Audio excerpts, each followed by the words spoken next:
funções orgânicas. Vou falar agora de 5 funções orgânicas que vão estar representadas no nosso exercício: cetona, éter, aldeído, éster e ácido carboxílico. Cetona, uma função química importante na química orgânica, ela é caracterizada pela presença da ligação dupla de carbono e oxigênio, chamado carbonila. Agora o éter é uma função orgânica caracterizada pela presença de um átomo de oxigênio ligado a 2 átomos de carbono. E o aldeído é uma função orgânica que se caracteriza pela presença em sua estrutura do agrupamento carbonila na extremidade da cadeia, caracterizando a presença do grupo CHO na extremidade do composto orgânico.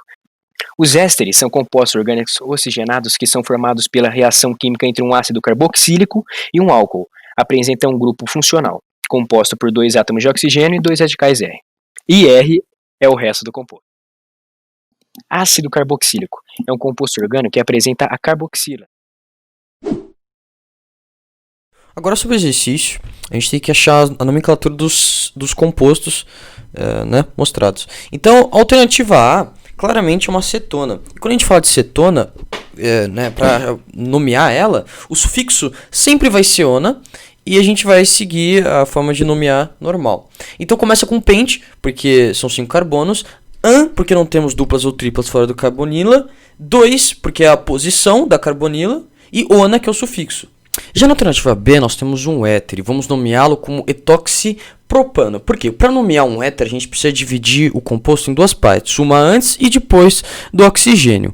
A parte com mais carbonos a gente vai nomear como se fosse um hidrocarboneto, e a parte com menos carbonos a gente vai nomear com um sufixo oxi e um prefixo que determina a quantidade de carbonos daquela parte. No nosso caso aqui em específico, é porque nós temos 2 carbonos, oxi, que é o sufixo, prop e ano, que é o final, se fosse um hidrocarboneto.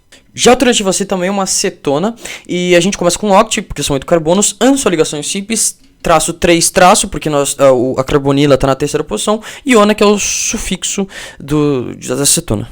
Já a alternativa D é um aldeído, e quando a gente tem aldeídos, a gente nomeia eles com al no final, al com o sufixo, com praticamente a mesma nomenclatura dos hidrocarbonetos. No caso, nós temos 4 metil, pois temos um metil no carbono 4, pente, 5 carbonos, an são ligações simples, e al, que é o sufixo dos aldeídos.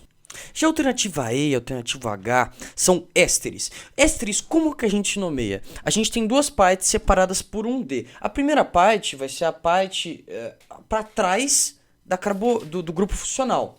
E a segunda parte vai ser a parte para frente do grupo funcional. A primeira parte a gente sempre vai ter um sufixo oato e a gente vai nomear como se fosse um hidrocarboneto. Já a parte depois do grupo funcional, a gente vai nomear como se fosse a gente vai nomear como o tipo de ramificação que ele é, com um sufixo ila. Por isso que a alternativa vai ficar com met, um carbono, an, só ligações simples, oato, que é o sufixo, d, isopropil, que é a ramificação, e o sufixo ila. E a alternativa H vai ficar prop, an, que só ligações simples, e oato, que é o sufixo, d, metil, que é a ramificação ila. Agora as únicas 2 alternativas restantes, que são F e G. As duas são compostos que são ácidos carboxílicos. Como que a gente nomeia ácidos carboxílicos? Primeiro, a nomenclatura tem que ter ácido no começo e termina com o sufixo oico. O resto da nomenclatura a gente segue a ideia da nomenclatura dos hidrocarbonetos. Então o F, ácido, 3 metil, porque é a posição da ramificação metil, e traço, porque tem um H depois, X são 6 carbonos, an são ligações simples, e o oico, que é o sufixo. A G, mesma coisa, ácido, 4 metil, que é a posição do metil, da ramificação, pente, 5 carbonos, an são ligações simples, e o oico, que é o sufixo. Agora vamos apresentar algumas curiosidades dos compostos citados.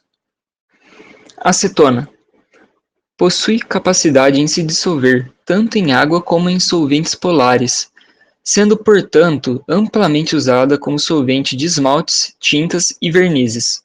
É também muito aplicada na indústria de alimentos, na remoção de óleos e gorduras de sementes, como a soja, o amendoim e o girassol.